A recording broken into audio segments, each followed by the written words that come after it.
The Artificial Man by Clare Harris. In the annals of surgery, no case has ever left quite as horrible an impression upon the public as did that of George Gregory, a student of Austin College.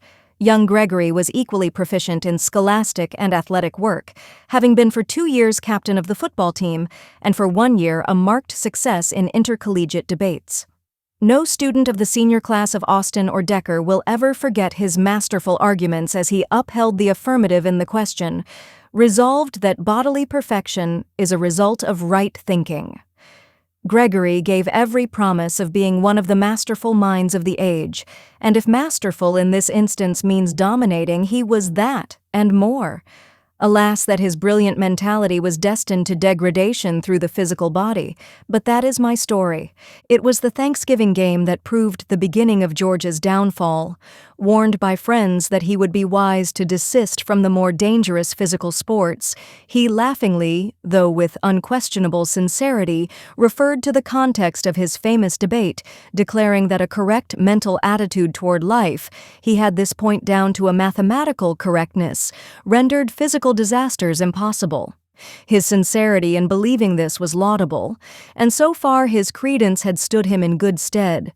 No one who saw his well-proportioned 6-foot figure making its way through the opponent's lines could doubt that the science of thinking rightly was favorably exemplified in young Gregory. But can thinking be an exact science? Before the close of that Thanksgiving game, George was carried unconscious from the field, and in 2 days his right leg was amputated just below the hip. During the days of his convalescence, 2 bedside visitors brightened the weary hours spent upon the hospital cot. They were David Bell, a medical student, and Rosalind Nelson, the girl whom George had loved since his freshman year. "I say, Rosalind," he ventured one day as she sat by his bedside, "it's too bad to think of you ever being tied up to a cripple. I'm willing to step aside, can't do it gracefully, of course, with only one leg. But I mean it, my dear girl. You don't want only part of a husband." Rosalind smiled affectionately. "George, don't think for a minute that it matters to me. You're still you, and I love you, dear. Can't you believe that? The loss of a bodily member doesn't alter your identity." "That's just what gets me," responded her lover with a puzzled frown. "I have always believed, and do now, that the mental and physical are so closely related as to be inseparable. I think it is Browning who says, 'We know not whether soul helps body more than body helps soul.' They develop together, and if either is injured, the other is harmed. Losing part of my body has made me lose part of my soul. I'm not what I was. My mental attitude has changed as a result of this abominable catastrophe. I'm no longer so confident. I feel myself slipping, and it is unbearable." Rosalind endeavored to the best of her ability to reassure the unfortunate man, but he sank into a despondent mood, and seeing that her efforts at cheering him were unavailing, she arose and left him. In the outer hall she met Bell on his way to visit the sick man. He noticed her troubled mien and asked if George were not so well today. "Yes, David," she replied, a quiver in her voice. "The wound is healing nicely, but he is so morose. He has a notion, how can I tell it? A sort of feeling that some of his mental poise and confidence have gone with his lost limb. You will soon be a graduate physician, won't you assure him that his fears are groundless?" "I don't know, but that his case is one for the minister or psychologist, rather than the medical man," answered Bell. "His physical wound is healing, but it seems his mental wound is not. However, I will do my best, not only for your sake, Rosalind, but because I am interested in the happiness of my old college chum." Rosalind smiled her gratitude and turned abruptly away to hide the tears that she had held back as long as possible. 5 months passed, and with the aid of a crutch, George made excellent headway in overcoming the difficulties of locomotion. If David and Rosalind noticed a subtle change in the disposition and character of their mutual friend, they made no further reference to it. A transformation. At length came a day when, in the company of both of these faithful friends, George Gregory announced his intention of using an artificial limb instead of a crutch. His sweetheart voiced immediate remonstrance. "No, George, I'd rather see you walking with the visible aid of a crutch than to think of your using an artificial leg. Somehow it seems like hypocrisy, a kind of appearing to be what you aren't. I know my idea is poorly expressed, but that's the way I feel about it." A peculiar light came into Gregory's eyes, a light that neither friend had ever seen there before. He straightened visibly, almost without the aid of his crutch. "I'll walk yet as well as anyone, and maybe it will give me back my mental confidence. My mind shall triumph over my body as well as it ever did." The artificial leg was duly applied to the hip stump, and it really was amazing to observe the rapidity with which Gregory mastered the art of using it proficiently. Anyone unacquainted with his deformity would never have realized that he did not possess two normal legs. And then came the automobile accident a week before the time set for the Nelson-Gregory nuptials. How George Gregory's car was struck by an oncoming truck, reduced to a junk heap, and George thrown into a ditch so that one arm was finally caused to be amputated, never will be known, for George had always been a careful driver. Even with his artificial leg, he declared he had no difficulty in putting on the brake. The fall had, as was proved later, caused also internal injuries, so that some of the bodily organs did not function properly. The months that followed were to all who were closely concerned with the accident, like a descent into Hades. Dr. Bell, serving as an intern in the Good Samaritan Hospital, devoted himself untiringly to the tragic case of George Gregory. A world-famous specialist was summoned in consultation concerning the internal injuries sustained by Gregory. Very little hope was held out for the life of the unfortunate man, although there was one chance: an artificial kidney. The vigorous constitution of the invalid came to his rescue. He not only survived the operation, but seemed to be in the best of health afterward. And it is not to be wondered that Rosalind began to doubt whether her love for George Gregory could remain the same as before. Thrown constantly as she was in the company of Dr. David Bell, observing his devoted care and interest in George, she began to compare, or rather to contrast, the two men. George's rapid deterioration was no longer a possible flight of the imagination, it was an actuality. It was no longer possible to overlook the meaning behind his words. "God expresses himself through the physical world," he said when the three were together at George's apartment on Kenneth Drive. "He is a spirit, but he makes himself manifest in the perfection of a physical world. As much of physical perfection as I have lost, that much of God or goodness has left me, and there are no two ways about it." Remonstrance was useless. So convinced was the invalid that his theories were correct. Also in his mind, there grew steadily an ever-increasing dislike for the friend of his college days, the doctor. He could no longer be blind to the fact that it was a struggle for Rosalind to be loyal to him. He was also aware of the growing affection that existed between David and Rosalind. From a dislike, his feelings gradually changed to those of implacable hatred for his former chum. The parting.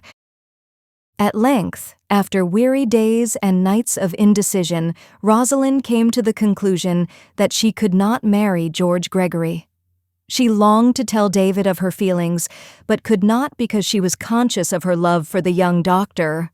The subject of marriage had not been mentioned by either George or Rosalind since the second accident, but instinctively the girl felt that her lover's previous offer at the time of his lost leg to release her from their engagement was not to be renewed, though he must have known that his qualifications as a husband were now fewer than they could possibly have been before. The moment that Rosalind had dreaded came at last. They were strolling together one evening toward the outskirts of the town. The moon softened with its silvery glow, objects that in the glare of noon stood out in too bold relief. As they left the highway for the river path, George said, "Let us set a day for the wedding. I've waited long enough." As he spoke, he put around her waist an arm, not one with which nature had equipped him, but one so cunningly wrought that a casual observer would never have known. But Rosalind knew. She shuddered, and in that act, George Gregory knew that his doom was sealed. "I can't marry you, George," she pleaded in a hoarse, unnatural voice. "I am sorry that it is so, but I cannot do it." The man laughed, and the tones chilled the heart of the girl. "You said once that my identity remained, no matter what the physical imperfections of my body.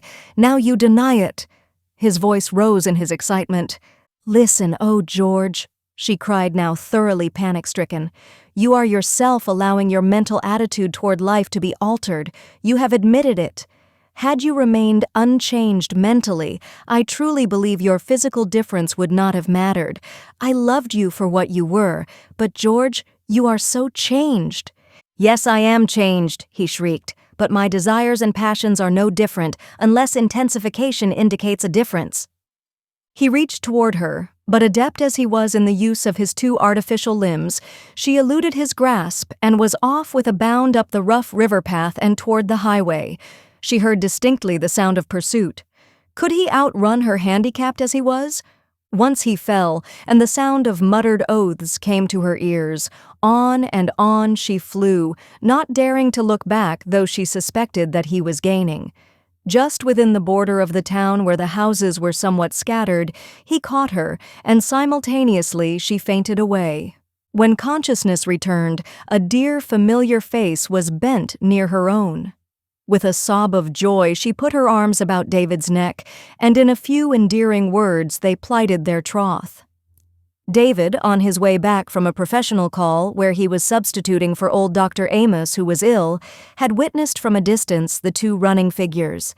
Before he arrived upon the spot with his car, the pursuing form had overtaken the other. To rescue a maiden from the arms of her lover seemed a very peculiar service to render. But one look into the eyes of George Gregory proved to the doctor beyond the question of a doubt that he was not dealing with a sane man. The contest was an unequal one, though the agility displayed by the cripple would have done credit to a normal man of more than average prowess. David tried to reason with his antagonist, but the use of logic at that time was unavailing. It was a hard struggle, but George was finally willing to admit himself defeated. A man obsessed. About 3 months following this incident, Dr. Bell, now in possession of the office of the late Dr. Amos, was about to lock up after the afternoon consultations when he heard the approach of a belated visitor in the hall. Looking up, he beheld Gregory, who passed quickly through the waiting room and into the inner office, closing the door behind him. The peculiar look of a fanatic that had become more marked since his second accident was evident now as he seated himself and turned wild eyes to the doctor. "Don't be scared, Doc," he jeered at sight of Bell's white, drawn face. "I didn't come to blame you for winning Rosalind's love, though I confess the thought of your wedding next week goes considerably against the grain. I came for another purpose, and I want you to help me." He rose now and advanced toward the physician. The latter observed the perfect mastery of the artificial limbs, a mastery that proved how well the brain can be trained to control nerves and muscles under unusual conditions. Was all the effort of this brain being turned in that direction to the detriment of a well-balanced reasoning power? "Here's my proposition, Bell." The words jangled harshly, bringing to a swift conclusion the doctor's thoughts regarding the changed mental status of his one-time friend. "I have decided what I want done. I'll admit that what I'm about to tell you will prove I have a mental quirk, which, by the way, corresponds to my physical quirks, but this thing has become an obsession with me." The speaker leaned forward and held the other's attention with a steady gaze. He then resumed, "I am going to try out an experiment, or rather have it tried out on me, for I shall be a passive factor in this case. I am going to find out how much of this mortal coil I can shuffle off and still maintain my personal identity as a piece of humanity here on Earth. In other words, as much of my body as can be removed and substituted by artificial parts, I wish to have done." During Gregory's recital, David's eyes had dilated in horror, and he unconsciously recoiled from his visitor until the width of the room was between them. Not a word could he utter. The seconds ticked away on the little ebony clock on the desk, and still the two men regarded each other with unquestionable antagonism. "Well, will you do it, Bell?" The man pointed significantly to the surgical instruments and the operating table. "I have ample means to pay you handsomely. I'm going to find out about this mortal body and its relation to the soul before I die. You've robbed me of one desire of my heart, but this you shall grant."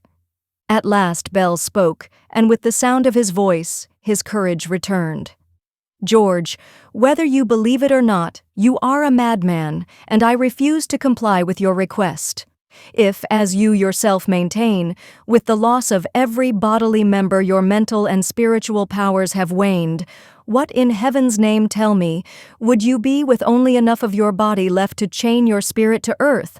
I will not aid you in this mad project of yours. Go, or shall I have you taken to the hospital for the insane?" George Gregory saw that further persuasion was useless. He walked toward the outer office, but at the doorway he turned and faced Bell. "There are other surgeons in the world, and mark my words, I shall find out yet by how slender a thread body and soul can hang together." The artificial man? 5 years passed. David Bell married Rosalind Nelson and built up a splendid reputation as a surgeon. Nothing had been heard in those years of George Gregory. His memory passed as an evil dream, and his name was never mentioned. Then one day, it was shortly after the erection of the new county hospital, David and a young intern by the name of Lucius Stevens were putting away the instruments after an operation, when they felt rather than heard the approach of an individual. Turning, they beheld the unfamiliar form of a stranger. He was a little under average height. A cap covered the upper portion of his face, and a long, loose overcoat concealed most of his figure. "What can we do for you, stranger?" asked Dr. Bell of the silent figure in the door. "Stranger!" exclaimed the hollow metallic voice that issued from somewhere beneath the visor of the cap. "I am no stranger, though possibly you do not recognize me. Do you remember your rival George Gregory, Dr. David Bell? I am he." "It is impossible," exclaimed the amazed doctor. "Gregory was a tall man, altogether different in appearance. Nevertheless, I tell you I am George Gregory, and I have come to settle old accounts with you. Clear out," he shouted to the frightened Stevens. "My trouble is not with you." Lucius lost no time in following the stranger's suggestion. After his departure, the two men in the operating room faced each other for some moments in silence. "Before I have done with you," came the metallic tones again, "I will explain a few things that may puzzle you." Here he walked to the office door, locked it, and put the key into the overcoat pocket. "Now, sit down, David Bell. Don't be in a hurry, for you are not going to leave this room alive. I promise you that, and I am accustomed to doing what I promise." Bell did as he was bade. The curiosity of his analytical mind was aroused, and he wished to find out more about this stranger whose identity he could in no way associate with Gregory. Fascinated, he watched while the man removed his cap and overcoat, and then before David's startled gaze, the newcomer placed his right hand to his left shoulder and with a slight manipulation removed the left arm, which he propped up in the chair nearest him. He then seated himself and proceeded to dismember himself until naught but a torso, head and one arm remained, all of which were scarred with countless incisions. A mirthless laugh jarred to the depths the doctor's overwrought nerves. The features of the intruder were not recognizable as those of his former friend, Gregory. There was no nose, only 2 nostrils flat upon the surface of the face. The head was bald and earless, the mouth a toothless gap. A shudder of disgust went through David, and again the dry laugh of this monstrosity echoed through the room. "I'm not exactly pretty, eh? But I'm finding out what I wanted to know. After I left you 5 years ago, I went to a famous German surgeon and put my plea to him. He was as interested as I in the experiment, and you see the result. The operations required a period of 2 years in order to give nature a chance to have the body recuperate in the interim between experiments. As you see me now, I am without any parts except those absolutely essential to life. One exception to this, however, are my eyes. I did not yet wish to be shut off from the outer world by all of the senses. The artificial internal organs I dare not remove as I do my appendages, for they are necessary to my life. The crowning operation of all was a pump replacing my heart. This pump is a simple double-valve mechanism which circulates the small amount of blood required for my torso, head, and arm. Look here." As he spoke, he proceeded to reattach the artificial members. After he had again thus assumed semblance to human form, he called attention to something David had not noticed before, a flat object lying upon his chest. "This is the control board," he explained. With the exception of the right arm, I now move my body by electricity. The batteries are concealed within a hollow below the hip of my right leg. Behold in me an artificial man who lives and breathes and has his being with a minimum of mortal flesh. My various parts can be mended and replaced as you would repair the parts of your automobile." During Gregory's recital, David had not withdrawn his fascinated but horrified eyes from the mechanical man. Invulnerable and almost immortal, this creature was existing as a menace to mankind, a self-made Frankenstein. When he was again complete, he stood before David, a triumphant gleam in the eyes, which alone, unchanged physically, were yet scarcely recognizable as Gregory's, for the soul that peered through these windows was transformed. In the gathering gloom, Bell could see the automaton staring at him.